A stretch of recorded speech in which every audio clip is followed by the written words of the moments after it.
Well, certainly they have as stock markets hit new record highs. But if you look at it on a valuation level, PE levels, or a corporate profitability story, we're not overvalued in the equity market. And this is coming from a bond manager who typically will tell you that equities are overvalued.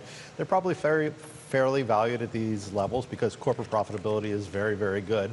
And then from a PE ratio, it doesn't look expensive to me at this point.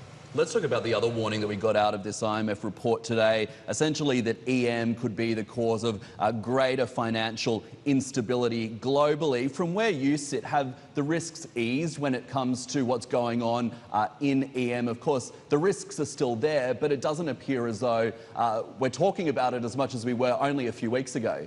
Well, I think today in emerging markets, you have a lot of idiosyncratic risks in individual countries. We've got problems in Argentina, in Venezuela, in Brazil, and they're all caused by slightly different things. And those were going to happen no matter what the global macro environment looked like.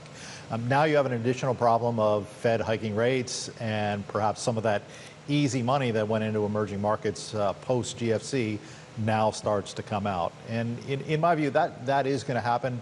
Some emerging markets are going to perform better than others, and it's really the ones that learned lessons from prior crises that will survive this storm. So those are the countries that aren't running current account deficits, aren't running fiscal deficits, have reserves to defend the currencies, and those countries will perform well.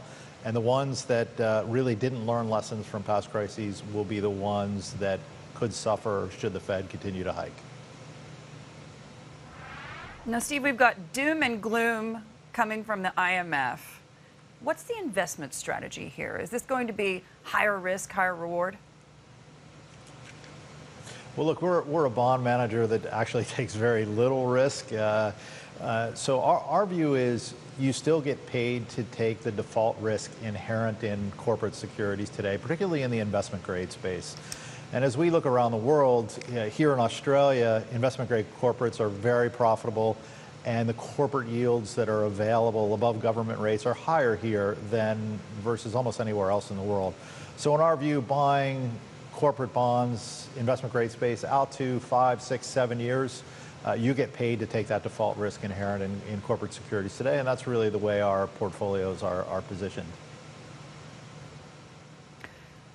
And when you look at this from a more macro perspective, certainly with what's happening in the United States, certainly what's happening with this trade war between the United States and China, how damaging is that to sentiment over the long haul? Because we've really seen markets pricing it in over the last several months. Well, that's exactly right. You got a lot of moving parts there, and it's really a question of how long this trade war rhetoric lasts.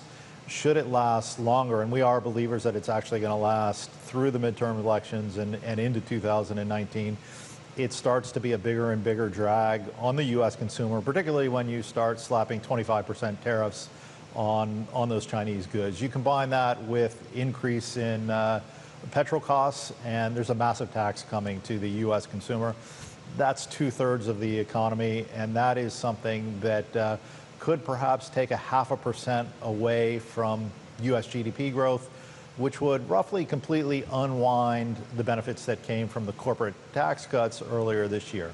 So it's likely that it'll become a bigger and bigger deal as time goes on. Hey everybody, it's Hadley Gamble from our new CNBC Middle East Bureau in Abu Dhabi. Thanks for stopping by. Now to watch more, you can try one of the videos that just popped up on your screen. And don't forget to subscribe.